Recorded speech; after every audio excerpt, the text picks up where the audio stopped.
오늘 말씀의 제목은 귀머거리 독사입니다. 가끔씩 TV 이렇게 여행하는 프로그램들 요즘 많이 보잖아요. 저만 많이 열심히 제가 이걸 보는데 이거 보다 보면 인도 이야기가 나올 때마다 등장하는 게 매번 이건 것 같아요. 왜 터번을 쓴 사람이 앉아서 피리를 불면 이 바구니에서 뱀이 이렇게 올라와서 이렇게 춤추는 모습들을 가끔씩 보잖아요.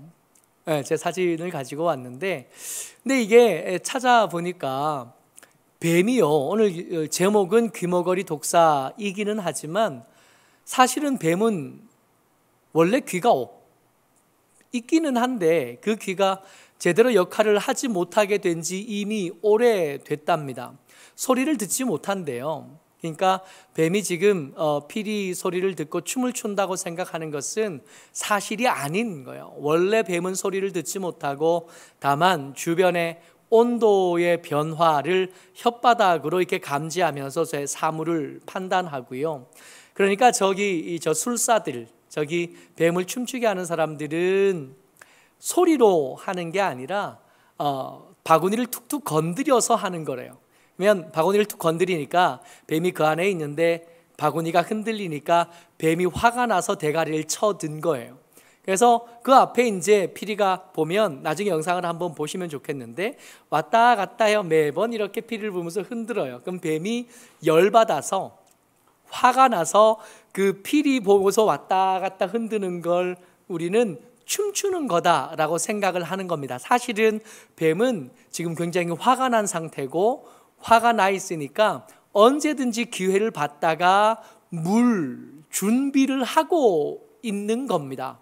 그러니까 굉장히 위험한 상황인 거지요. 오늘 시편 58편에 어떤 이들을 향하여 하나님께서 저들을 호칭하시는데 뭐라고 호칭하셨냐 하면 귀머거리 독사 같다라고 말씀하셨다는 겁니다. 누군가를 향하여 하나님께서 저들은 귀머거리 독사 같아, 위험하기 때문에 저들을 위한 아주 특별한 처방이 필요해. 그러고 아주 좀 길게 여러 가지로 이 귀머거리 독사들을 향한 처방을 하나하나 말씀하십니다. 그 첫 번째가 뭐냐 하면 6절 말씀이에요. 같이 읽습니다. 시작. 하나님이여 그들의 입에서 이를 꺾으소서. 여호와여 젊은 사자의 어금니를 꺾어 내시며. 하나님께서 이 귀머거리 독사들, 그러니까 통제가 되지 않는데 말은 들어먹지 않는데 독이 너무 강력해서 주변에게 얼마든지 큰 피해를 줄 수 있는 이것들에 대해서 하나님께서 처방하셨는데 그 첫 번째 처방이 뭐냐 하면 어금니를 꺾어내시겠다는 겁니다. 여러분, 뱀인데 그 독을 주입할 수 있는 이빨이 없어요. 그러면 그 뱀은 옆에 있어도 별로 상관이 없게 되는 거잖아요. 젊은 사자입니다. 주변에 있는 모든 초식 동물들을 잡아먹고서 사는 이 사자에게 어금니를 빼고 나면 그 사자는 그저 큰 고양이일 따름이잖아요. 제가 이거 찾아보면서 이 술사들 그 춤추는 뱀 이야기 찾아보면서 이렇게 살펴봤더니 그 춤추는 뱀들의 거의 모든 뱀들이 위험하니까 다 이빨 뺀 뱀으로 춤추게 한대요. 그래서 혹시라도 인도에 여행 갈 일이 생겨서 보면서 너무 걱정하지 않아도 된대요. 이빨 없대요. 그러니까 겁내지 않아도 되는 거예요. 하나님의 처방이 뭐냐 하면 교만의 이유가 되고 횡포의 원인이 되는 강함을 빼앗아 버리시겠다 말씀하신 겁니다. 여러분, 독사의 독리는 그의 생계 수단이기도 하지만 주변에 군림하는 자기의 능력, 자기의 힘이잖아요. 돈을 의지하는 사람에게 돈이겠고 주먹의 힘을 의지하는 사람에게는 근육이겠고 높은 자리에 그 권력을 의지하는 사람에게는 그 지위가 될 겁니다. 사자의 어금니를 빼고 독사의 그 독리를 빼버리고 나면 남은 거는 그저 그냥 큰 고양이, 조금 더 징그럽게 생긴 지렁이, 이것과 조금 더 다르지 않은 하나님의 귀머거리 독사를 향한 처방 첫 번째였습니다. 두 번째 처방이요, 7절 말씀 같이 읽습니다. 시작. 그들이 급히 흐르는 물같이 사라지게 하시며 겨누는 화살이 꺾임 같게 하시며. 아멘. 여러분들 군대를 이렇게 군대로 징집해서 모아놓고 제일 먼저 하는 일이 뭐냐 하면 줄 서는 연습부터 먼저 시켜요. 총을 얼마나 잘 쏘는가도 중요하지만 칼을 얼마나 잘 쓰는가와 화살을 얼마나 잘 쏘는가 하는 것도 중요하지만 그의 근육의 힘이 얼마나 큰가, 작전을 얼마나 잘 이해하고 있는가도 중요하지만 사실은 기본은 그런 게 아닙니다.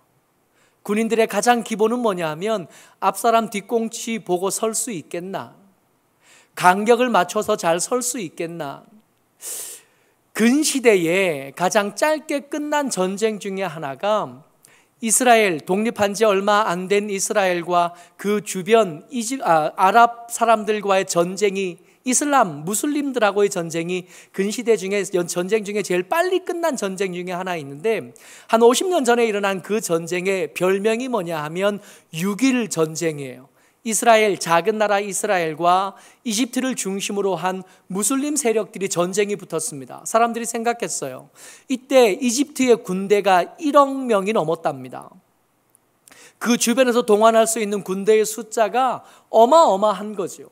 근데 그에 비해서 신생 독립국 이스라엘은 군대라 그래봐야 몇 명 안 되고 그 군대의 양이 정말 얼마 안 되니까 금방 전쟁이 끝날 거다, 이집트를 위시로 한, 주도로 한 이 무슬림 군대가 이길 거다라고 생각하는데 어이없게요, 6일 만에 이스라엘의 승리로 끝나버렸습니다.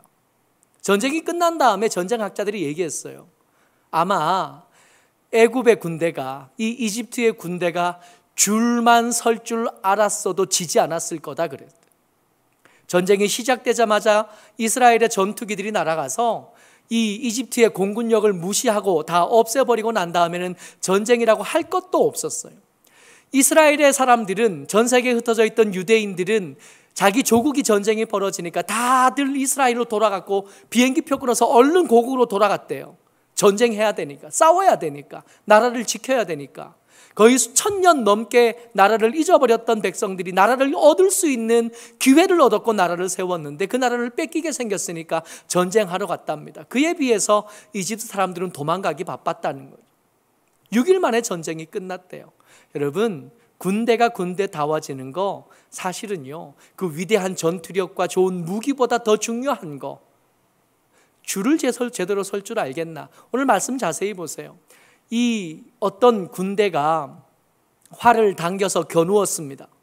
여러분, 활을 당겨서 겨누었으면 이제 놓으면 전쟁이 시작되는 거고 그 겨누어진 사람은 죽게 되는 거 아니겠어요? 근데 엉뚱한 일이 벌어져요. 화살이 꺾입니다. 제대로 준비하지 못한 거예요. 예상하지 않았던 일들, 예상할 수 없었던 일이 벌어진 거죠. 물이 많이 모였습니다. 이 물을 한꺼번에 쏟아내면 도시도 덮을 수 있고 강도 넘을 수 있는데, 문제는 이 빨리 흐르는 물이 너무 급하게 흐르다 보니까 그 준비한 힘을, 그 준비한 일을 충분히 쏟아내기도 전에 벌써 흘러가서 바다에 도착해 버리는 거예요. 엉뚱한 일들이 벌어지고 생각할 수 없던 이상한 일들이 벌어져서 그 제 역할을 제대로 못하게 된 거예요. 활이 아무리 튼튼하면 뭐해요? 화살이 꺾어지는데.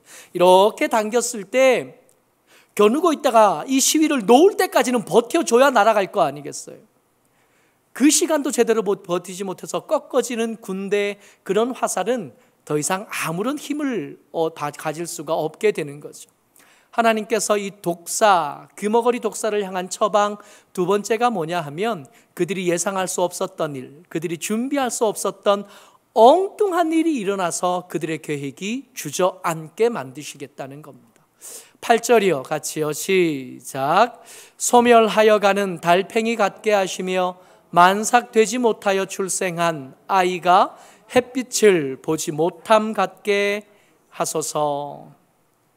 이제 달팽이들이 많이 나올 때가 됐잖아요. 이제 여름 가까워지면 달팽이들이 많이 튀어나올 텐데, 여러분, 이 달팽이가 소나기가 막 올 때, 습기가 가득할 때 이렇게 길가에 나왔다가 햇볕이 갑자기 쨍 하고 나면 이 달팽이들이 길을 채 건너기 전에, 그렇지 않아요?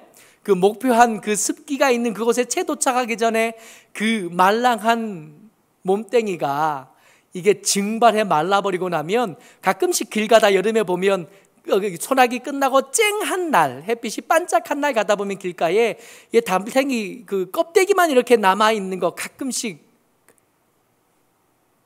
못 봤나요?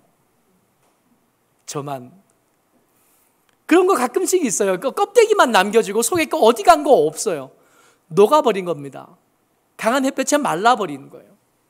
만삭되지 못한 아이, 요즘 같으면 만삭되지 못해도 여러분 23주만 뱃속에 있으면 나머지는 인큐베이터에서 키울 수 있대요. 근데 인큐베이터 없을 때야 어디 그래요. 달을 다 채우지 못하고 날을 다 채우지 못하고 난 아이는 사는 게 아니라 죽는 거. 몸이 아직 준비되지 않은 채 이 일찍 태어난 아이를 낳은 엄마도 위험하고 그 아이는 애초에 살기가 힘들어지는 거. 이 귀머거리 독사를 향한 하나님의 처방 세 번째가 뭐냐 하면 애초에 행악할 기회조차 주지 않으시겠다 말씀하시는 것.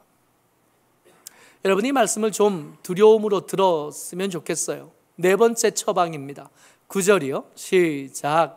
가시나무 불이 가마를 뜨겁게 하기 전에 생나무든지 불 붙는 나무든지 강한 바람으로 휩쓸려 가게 하소서. 여러분 힘이라는 게 항상 그랬잖아요. 이게 힘이라는 게 항상 상대적이라서 더 강한 힘 앞에 강한 힘은 사실은 없는 이만 못한 거거든요. 이게 아예 내가 힘이 없으면 강한 힘 앞에서 매번 지기만 하고 매번 넘어지기만 하고 매번 실패하던 사람이라면 그 실패하고 지는 것에 익숙해지기라도 하는데 강한 힘으로 살던 사람들, 잘 져보지 않고 매번 이기고 매번 승승장구하던 사람이 갑자기 더 강한 힘을 만나면 여기서 넘어지게 되면 다시 일어나기 힘든 거 아니겠어요? 지금 하나님께서 귀머거리 독사를 향해서 이렇게 하시겠다 말씀하시는데 뭘 말씀하시냐 하면 가시나무 불이 가마를 뜨겁게 하기 전에 그게 생나무든지 그게 불붙은 나무든지 잘하고 있는 일이든지 혹 애초에 싹수가 없었던 건지 상관없이 더 강한 바람으로 불게 하겠다는 거예요. 원래 아궁이에 불 피울 때 불 잘 피우려면 풍로 있죠? 부채로 불 붙이다가 풍로 돌려서 바람 많이 붙이면 불이 이렇게 세게 붙는 거잖아요. 어느 정도 바람이지요? 더 강한 바람이 불면 이 불들은 꺼지게 마련인 거예요. 강한 힘, 부유함, 능력 있음, 이것들은 언제나 더 강한 능력, 더 많은 부유함, 더 큰 힘 앞에서 아무것도 아니게 되는 거예요.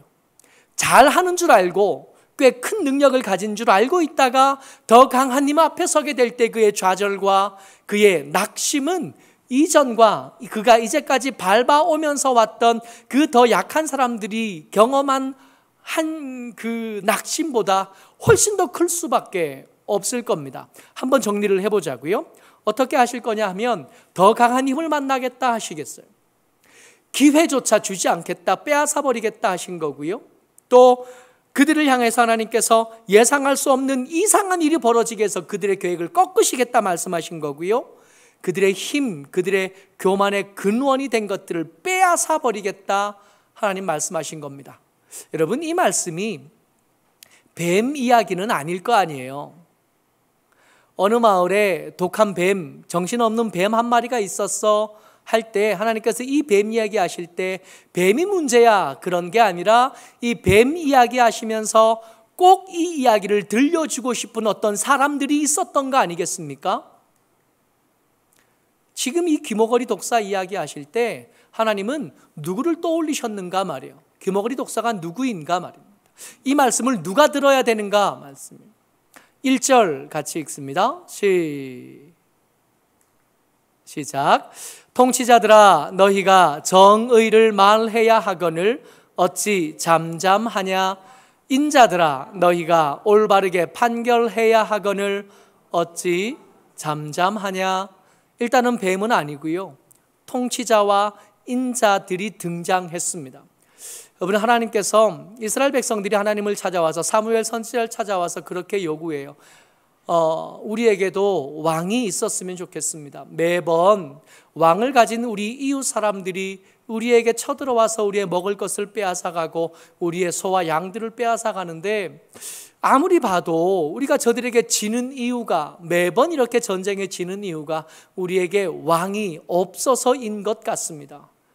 우리에게도 왕이 있다면 그가 우리를 대신해서 나가서 싸워주지 않겠습니까? 우리에게도 왕이 있었으면 좋겠습니다. 그랬더니 이 말을 들은 사무엘 선지자도 별로 좋아하지 않고 하나님도 이 말을 그렇게 기뻐하지 않으셨어요. 근데 좀 이게 이상한 게, 하나님은 이스라엘 백성들을 애굽에서 끌고 나오셔서 광야에 있을 때 모세를 통하여 뭐라고 말씀하셨냐면, 너희가 나중에 왕이 필요하다 하는 생각이 들거든 그 왕은 너희 형제들 중에 한 사람이어야 돼. 그 왕은 너무 많은 돈을 가지면 안 돼. 여자가 너무 많으면 안 돼. 군대가 너무 많으면 안 돼. 이런 조건들을 이미 말씀해 주신 적이 있다는 거예요. 그러니까 하나님은 왕이 싫은 게 아닌 건데 왕 달라고 한 백성들이 찾아온 것을 거절하셨단 말이에요. 싫다 그러셨다고요. 왜요? 왕이란 직분이 문제가 아니라 왕이란 직분이 가지는 큰 힘, 왕이 되고 나면 권력을 가지게 되고 힘을 가지게 되는데, 이 권력과 힘이요 중독 현상을 만든다는 겁니다. 이 권력에 취하게 되면 권력이 없던 때 겸손했던 사람이 교만하게 될 가능성이 많고, 이 돈에 취하게 되면 돈에 의해서, 돈 때문에 담백하고 돈 때문에 그렇게 죄 지을 일이 없던 사람도 돈이 생기고 나면, 돈이 생겼는데 돈 때문에 죄 지을 일, 돈 때문에 시험 들 일이 더 많이 생긴다는 거예요. 그래서 하나님께서는 지금 왕을 주지 않겠다는 게 아니라 왕이 될 만한 사람이 아직 없다라고 말씀하신 것 같아요. 하나님께서 귀머거리 독사 이야기를 하시면서 노려보신 사람이 누구냐 하면, 올바르게 판결해야 될 재판장이 그 판결을 굽게 하는 것을 보고 이 이야기를 시작하신 겁니다. 그러니까 시편 58편은 그저 우리 같은 사람들 보고 말씀하신 게 아니라 더 큰 힘을 가졌고 더 큰 권력을 가졌고 더 큰 부유함을 가진 사람을 노려보시면서, 너희들이 정의를 말해야 되고 긍휼을 베풀어야 되고 지혜를 말해야 되고 하나님 경외함으로 살아야 함에도 불구하고 그것들을 하지 않고 그 힘에 취해서 그 힘을 함부로 휘두르고 그 돈에 취해서 돈 함부로 쓰고 만족한 줄 모르고 빼앗아 가지고라도 더 큰 부를 이루려고 하고, 그런 모습들을 바라보시면서 너희들은 귀머거리 독사야. 그래서 내가 너희들의 이빨을 빼버릴 거고 생각지 못한 사건을 만들어서 내 삶에 던질 거고 너희들을 아예 기회조차 없도록 그 기회를 빼앗아 버릴 거고 더 큰 부유함과 더 강한 힘을 만나서 내가 너희들을 반드시 망하게 할 거야 라고 지금 말씀하고 계시는 겁니다. 여러분, 하나님께서 매번 정의와 공의와 긍휼을 말씀하심을 이 재판장이 된 사람들, 이 통치자가 된 사람들, 이 권력자가 된 사람들이 모를 리가 없을 텐데 이들 왜 이렇게 됐을까요? 이들이 왜 재판을 굽게 하고 이들이 왜 하나님의 말씀과 상관없이 그 권력들을 함부로 휘두르는 일을 계속해 왔을까요? 2절입니다. 같이요. 시작. 아직도 너희가 중심에 악을 행하며 땅에서 너희 손으로 폭력을 달아주는도다. 악인은 모태에서부터 멀어졌으며 나면서부터 곁길로 나아가 거짓을 말하는도다. 아멘. 재판장에 앉아있는 이 사람이 옳고 그름을 분별해야 되는데 그 옳고 그름을 분별하지 않는 이유, 왜 그랬냐 하면, 왜 귀머거리 독사가 됐냐 하면, 사실은 이 재판장에 앉은 사람이 지금 잡혀와서 피고가 된 이 피고와 공범이었던 겁니다. 말씀을 자세히 보면 2절에 아직도 너희가 중심에 악을 행하며 땅에서 너희 손으로 폭력을 달아준, 자기가 가진 권력을 돈 받고 판 거예요. 자기가 가진 부유함을 돈 받고 팔아서 더 큰 권력을 얻으려 하고 더 큰 부유함을 얻으려고 했던 겁니다. 공범이니까 재판을 바로 할 리가 없잖아요. 지금 잡혀온 놈이나 그 잡혀온 놈을 재판하는 놈이나 그 놈이 그 놈인 거예요. 그러니 억울한 사람이 그 재판정에서 신원함을 얻을 기회는 애초에 없었던 거예요. 그 재판정 자체가 불법이었고 그 불법한 재판으로 처음부터 계속 되어져 가고 있는 거예요. 재판이 거듭되면 거듭될수록 이 피해자들의 신음소리만 더 커질 것이지, 재판이 벌어진다고 해서 피해자들이 그 눈물을 흘리고 억울한 상황에서 벗어날 가능성은 애초에 없었던 겁니다. 이 말씀 준비하면서 엉뚱한 재판들로 화나게 하는 일들이 떠오르더라고요. 정의롭지 않은 권력들 우리가 한두 번 본 게 아니잖아요. 미얀마의 일들 이렇게 살펴보면서 그 군부가 그 권력을 잡기 위해서 사람들을 총으로 함부로 죽이고 함부로 그들을 압제하는 모습 보면서 하나님께서 곧 저들의 동리를 꺾으시겠구나. 근데 여러분, 우리 얘기가 아닌 것 같은 거예요. 가만히 생각해 보자고요. 우리 이렇게 여기 오신 분들, 또 영상으로 예배하시는 분들 중에 이 통치자가 될 만한 사람, 그래서 규머거리 독사를 향해서 하시는 말씀을 두려움으로 들을 만한 자격이 되는 사람들이 사실 우리에게 없어요. 우리 다 고만고만하잖아요. 우리 중에 좀 더 많은 사람 없어서 사실은 돈 얘기하기도 그렇게 불편하지 않아요? 똑같으니까. 더 높은 자리에 있는 분들이 이 방송을 볼 리도 없겠지만 여기 와서 앉아있는 분들도 안 높은 사람들만 이렇게, 별로 많이 못 가진 사람들만 이렇게. 오늘 아침에도 이제 이 거리두기 1단계가 되면서 마음이 바뀌니까 공무원들이 한동안 안 왔었거든요. 오늘 아침에 또 바빴어요. 공무원들 또 교회들마다 찾아가서 이러이러해야 됩니다. 50%가 넘으면 안 됩니다. 마스크는 여전히 쓰셔야 됩니다. 확진자들, 백신 맞으신 분들도 여전히 조심은 해야 됩니다 하는 이야기들을 하고 가는데, 젊은 청년이에요. 아마 30도 안 돼 보여요. 땀을 뻘뻘 흘리면서 왔는데 안쓰러운 마음이 들었어요. 밥은 먹었어요? 그랬더니 아침밥도 못 먹고 지금 나오는 거예요. 우리나 그 사람이나 다 고만고만. 근데 오늘 말씀이 이렇게 끝나면 참 편하겠는데, 권력자들 조심해야겠네. 하나님이 노려보고 계시겠네. 하나님이 곧 그들의 아가리를 붙잡고 강제로 벌려서 어금니를 빼시겠네 하는 말씀으로 들을 수 있으면 좋겠는데, 근데 이게 그렇게 편하지만 않아요. 그러니까 하나님께서 노려보시는 귀머거리 독사가 누구냐 하면, 맡은 일을, 그 기대한 역할을 제대로 감당하지 못한 사람들에게 하나님께서 귀머거리 독사라고 부르신 거고, 그 귀머거리 독사에게 네 이빨을 내가 빼버릴 거야 라고 말씀하신 거라고요. 마태복음 5장 말씀을 좀 길게 읽을 텐데요. 마태복음 5장 13절에서 16절까지 말씀입니다. 앞에 나는 권력을 잡아본 적도 없고 돈을 많이 벌어본 적도 없기 때문에 적어도 나는 귀머거리 독사는 아니야 하면서 안심했던 저와 여러분들이 이 말씀 읽으면서 좀 흐트러졌던 마음을 좀 이렇게 바로 잡을 수 있는 기회가 됐으면 좋겠습니다. 여러분들과 저를 향한 하나님의 말씀이에요. 13절부터 16절까지 같이 읽습니다. 시작. 너희는 세상의 소금이니 소금이 만일 그 맛을 잃으면 무엇으로 짜게 하리요? 후에는 아무 쓸데없어 다만 밖에 버려져 사람에게 밟힐 뿐이니라.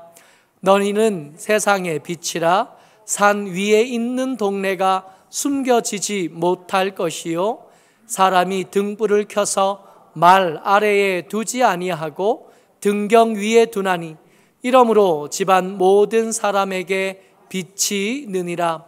이같이 너희 빛이 사람 앞에 비치게 하여 그들로 너희 착한 행실을 보고 하늘에 계신 너희 아버지께 영광을 돌리게 하라. 아멘. 예수님께서 여러분들과 저를 뭐로 부르셨냐 하면, 너희는 세상의 소금이다, 너희는 세상의 빛이다 그러셨어요. 소금의 역할이 뭐지요? 맛을 내는 거. 짜게 하는 거. 근데 이게 단순히 짜게 하는 것 정도가 아니라요, 음식에서 이 소금을 빼면 짠맛만 안다는 게 아니라 음식의 맛이 안 나요. 가장 단적으로 알 수 있는 게, 여러분 우리 곰탕 먹잖아요. 그죠? 뼈를 푹 고아서 낸 그 곰탕에 소금 안 넣고 그냥 이렇게 먹으면 그 비린 맛이, 근데 거기에 다른 양념 아무것도 안 하고 소금만 넣어도 그 국물이 고소한 맛이 나잖아요. 짠 맛이 아니라 그 국물의 고소한 맛과 깊은 맛이 나는 거죠. 소금의 역할은 사람이 살 소망이 없는 곳에 그 소금이 들어가면 살 맛이 나게 만드는 것이 소금. 소금은 맛을 낼 뿐만 아니라 썩지 않게 하는 방부제 역할도 하는, 바닷물이 썩지 않고, 왜 저수지물은 이렇게 가둬둬서 오래 두면 이게 썩잖아요. 온갖 그 이끼들 그리고 녹색으로 변하면서 썩어가는데 바닷물은 고여있는데도 썩지 않아요. 이유가 뭐냐 하면 그 바닷물이 짜기 때문이거든요. 그 바닷물이 그 성분 중에 3%의 소금으로 바닷물이 썩지 않고 버티게 만드는 거, 소금이에요. 너희는 세상의 소금이에요. 우리 집이 썩었어요. 누구 때문이에요? 예수 안 믿고 술 먹고 사고 치는 신랑 때문이 아니라 교회 가서 기도하고 예배 드릴 줄 아는 아내 탓이라는 거잖아요. 그러니까 이 집이 썩은 건 누구 책임이에요? 소금 책임이에요. 소금이 그 맡은 일을 제대로 감당하지 못했을 때, 어떤 사람에게 하나님께서 어떤 일을 맡기시고 그 맡은 기대, 그 맡은 일을 제대로 감당하지 못했을 때 뭐라고 부르셨다고요? 귀머거리 독사라고 부르셨다고요. 내가 네 입에서 이빨을 빼버릴 거고 기회를 주지 않을 거고 엉뚱한 일이 일어나게 할 거고 더 강한 힘을 네 앞에 내가 둘 거야 라고 말씀하셨다는 거예요. 빛은 어두움을 밝히는 역할을 하잖아요. 빛을 켜두면 동네 사람들이 이렇게 길을 가다가 여기가 길이고 저기는 수렁이야, 저기는 함정이야 보고 그 수렁을 피할 수 있게 하고 함정에 빠지지 않게 하는 역할을 빛이 하는 건데, 하나님께서, 예수님께서 여러분들과 저를 빛이라고 부르셨다고요. 그러니까 우리를 빛이라고 부르시면서 여기를 좀 밝게 해줬으면 좋겠어 라고 기대하고 일을 맡겨두셨는데, 우리 집이 여전히 어둡다면, 우리 교회가 여전히 어둡고 이 동네가 여전히 어둡다면 하나님은 우리를 뭐라고 부르실 거냐 하면 귀머거리 독사라고 부르시지 않겠냐고요. 내가 네 이빨 빼버릴 거라고, 예상하지 못했던 일들을 내 삶에 던지겠다고, 악행을 저지를 기회조차도 주지 않고 빼앗아 버리겠다고, 더 강한 힘을 만나서 고생하도록 내가 만들겠다. 오늘 읽었던 말씀에 이 귀머거리 독사, 통제되지 않는 이 힘, 이것들을 바로잡기 위한 하나님의 노력하심이 등장했었습니다. 말씀 같이 한번 읽죠. 5절이요. 시작. 술사에 홀리는 소리도 듣지 않고 능숙한 술객의 요술도 따르지 아니하는 독사로다. 아직 우리 이빨이 빠지지 않고 더 강한 힘을 만나지 않고 아직 기회가 있고 아직 우리에게 소망이 있다면, 아직 우리가 그렇게 귀머거리 독사로 하나님의 처방을 당하지 않았다면 아직 우리에게 이어진 기회가 있는 거예요. 어떤 기회요? 홀리는 소리요. 더 이상 못 들은 척하지 않고 주의 말씀을 듣고 반응할 수 있는 기회예요. 능숙한 술객의 요술이요. 기적들이 일어나서 우리의 기도가 응답되는 것을 하나하나 경험하게 하셨던 것들 말입니다. 하나님께서 우리에게 말씀을 들려주시고 그 말씀에 반응할 수 있도록 끊임없이 말씀해 주셨던 거 말입니다. 여러분, 아무리 우리가 제대로 예배하지 않는 사람이라고 해도 때때로 귀에 들어오는 말씀들이 있었잖아요. 말씀에 남는 말씀들이 있었잖아요. 말씀에 새겨져서 보통 같으면 아침에 묵상들 이렇게 온 것들을 읽어도 이게 왜 이렇게 오늘따라 이렇게 기냐 그래가지고 정장이 반쯤 읽다가 말았던 것들인데도 웬일이지 한 단어가 남아서 마음에 계속 찔리게 하고 불편하게 하던 것들이 있었잖아요. 매번 졸면서 시간을 다 보냈는데 그 졸면서도 웬일인지 한 단어가 귀에 남아서 마음에 쟁쟁할 때가 있었잖아요. 홀리는 소리들 말입니다. 이 귀머거리 독사를 어떻게든 통제하기를 원하셨던 하나님의 긍휼 말입니다. 함께한 사람들의 이야기를 들어보니까 야, 하나님께서 저 사람의 기도를 응답하셨다네. 누가 봐도 이건 하나님의 기적이 맞고 하나님의 특별한 은혜가 맞는데 동의가 되던 요술들이 있었잖아요. 그 기회를 잡지 않으면 그리 길지 않은 시간 안에 우리를 귀머거리 독사로 부르시면서 우리의 목살을, 우리의 멱살을 틀어잡으실 하나님을 만날 수밖에 없는, 귀머거리 독사 되지 않으려면 홀리는 소리, 주께서 흘러가듯 끊임없이 우리에게 공급하시는 말씀에 귀를 기울여야 됩니다. 하나님께서 때때로 주시는 기적을 아멘 감사합니다 하고만 지나갈 게 아니라, 이 말씀이, 이 기적이 진짜 하나님이 주신 게 맞다면, 이 감동이 진짜 하나님이 주신 게 맞다면 그 하나님의 말씀하신 것도 그대로 이루어질 텐데, 내가 이대로 이 삶을 계속 이어가다 보면 이 말씀, 맡긴 일들에 제대로 반응하지 않고 제대로 성실하게 일하지 않았던 사람들을 귀머거리 독사라고 부르시면서 진노하시던 그 말씀도 똑같이 이루어질 텐데, 모쪼록 저와 여러분들이 이제 코로나도 거의 끝나가는 것 같고 백신 접종자들도 점점 많아지면서 좀 자유로워지게 될 텐데, 이때 다시 옛날로 돌아가지 않게 되시기를 주의 이름으로 축복합니다. 아무 생각 없이 그냥 지나던 시간들로 돌아가는 것 아니라 그때보다 좀 나아야죠. 그때보다 좀 커 있어야 되고, 이 어려운 시간을 보낸 중에 믿음을 지켰는데, 이 시간을 보내면서 믿음을 지켜서 여기까지 왔는데 이전 모습으로 다시 돌아갈 것 아니라 여기서 시작해서 또 한 걸음 가야죠. 모쪼록 저와 여러분들이 주의 은혜 가운데 마음의 허리를 동이고 깨어 하나님의 말씀 앞에 반듯하게 서는 하나님의 사람들 다 되시기를 주의 이름으로 축복합니다. 아멘.